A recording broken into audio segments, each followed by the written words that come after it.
एठी मो पाखे एक कोण अछि ए बी सी एवं अन्य एक कोण अछि एक्स वाई जेड। तेबे एही दुईटी कोण को लक्ष्य कले आमे अनुमान करि परिबा जे हम एक्स वाई जेड कोणटी ए बी सी कोण ठारू बड़ देखाउछि बा बड़ अछि। तेबे एही भिडियो रे आमे देखिबा जे कोण गुडी को प्रकृत रे आमे ठीक भाबरे किपरि मापिथौ। ते मु एठी एक अर्धवृत्त नैछि, एहा होछि अर्धवृत्तर केंद्र बिंदु। तेबे एही अर्धवृत्त को मु 180 भागरे भाग करिछि। एठी तमे जो चिन्ह गुडी को देखुछ प्रति चिन्ह 10 भाग को दर्शाउछि।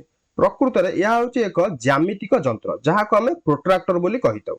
एही प्रोट्रैक्टर आमको आम ज्योमेट्री बॉक्स रे मिली थाए।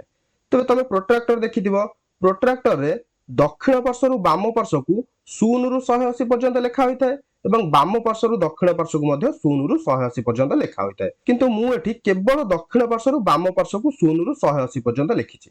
तेबे एठी आमे देखिबा एही कोण गुडी को आमे प्रोट्रैक्टर सहायता रे किपरि भाबे मापिथौ। तो जदि मु एठी ए बी सी कोण को एही प्रोट्रैक्टर सहायता रे मापिबी तेबे किपरि मापिबी?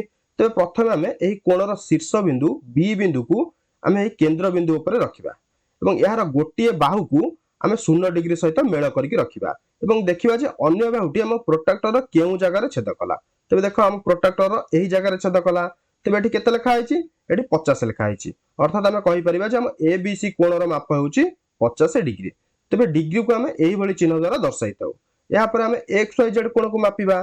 तो सही परि आमे यार शीर्ष बिंदु y बिंदु को आमे केंद्र बिंदु ऊपर रखिबा एवं गोटिए बाहु को आमे 0 डिग्री सहित मेल करके रखिबा एवं देखिबा जे हम अन्य बाहुटी प्रोट्रैक्टर केउ जगह रे छेद करूछि। तेबे देखो अन्य बाहुटी प्रोट्रैक्टर एही जगह रे छेद कला। तेबे एही कोणर परिमाण केते हबो? या होछि 50, या होछि 60 एवं या होछि 70। अर्थात 60 एवं 70 रो ठीक मध्य भाग रु टिके कम अछि। अर्थात आमे अनुमान करि परिबा जे हम एक्स वाई जेड कोणर परिमाण होछि 64 डिग्री।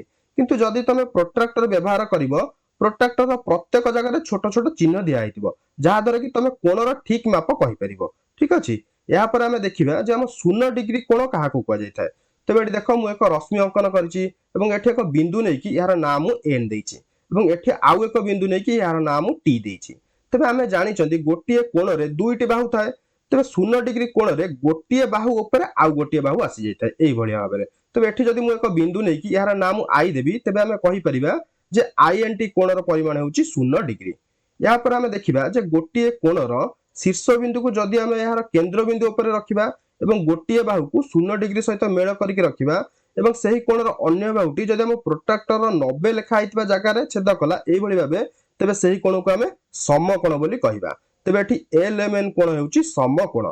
तेबे समकोण को आमे एही भली चिन्ह द्वारा दर्शाइथाउ। तेबे एल एम एन कोणर परिमाण हेउछि 90 डिग्री। तेबे एही कोण को जदि हम प्रोट्रैक्टर ऊपर रखिबा तो प्रथम आमे यार शीर्ष बिंदु एम बिंदु को केंद्र बिंदु ऊपर रखिबा एवं गोटिए बाहु को 0 डिग्री ऊपर रखिबा बा 0 डिग्री सहित मेल करके रखिबा एवं अन्य बाहुटी ठीक हम प्रोट्रैक्टर 90 लेखा आइतबा जगह रे एही भली भाबे छेद करिवो। या पर आमे देखिबा जे 180 डिग्री कोण काहा को कुआ जायथाय। तेबे एठी देखो मु एक बिंदु नैछि। जदि मु एही बिंदु एक रश्मि दक्षिण पार्श्व को एवं अन्य एक रश्मि वाम पार्श्व को एही भली भाबे अंकन करिवि तेबे एठी एक कोण सृष्टि होउछि। एही कोणर परिमाण केते हबो? एही कोणर परिमाण हबो 180 डिग्री। तेबे पी क्यू आर र कोणर परिमाण होउछि 180 डिग्री। एही भली कोण को आमे सरल कोण बोली कहिथाउ। तेबे देखो प्रथमे जो दुईटी कोण नैथिले एहा को आमे सूक्ष्म कोण बोली कहिथाउ कारण एही कोणर परिमाण 0 डिग्री रु अधिक एवं 90 डिग्री रु कम। तेबे जेउ कोणर परिमाण 0 डिग्री रु अधिक एवं 90 डिग्री रु कम होइता ताको आमे सूक्ष्म कोण बोली कहिथाउ एवं एही कोण को आमे 0 डिग्री कोण कहिथाउ एवं एहा को आमे सरल कोण बोली कहिथाउ एवं एही कोण को आमे समकोण बोली कहिथाउ। वर्तमान आमे देखिबा जेउ कोणर परिमाण 90 डिग्री रु अधिक एवं 180 डिग्री रु कम होइता तेबे जेउ कोणर शीर्ष बिंदु को आमे प्रोट्रैक्टर केंद्र बिंदु ऊपर रखिबा एवं यार गोटिए बाहु को आमे 0 डिग्री सहित मेल करके रखिबा एवं सही कोणर अन्य बाहुटी जदि 90 एवं 180 मध्य रे कोनोसी भी जगह रे छेद कला तेबे एही भली कोण को आमे स्थूल कोण बोली कहिताउ। ठीक अछि।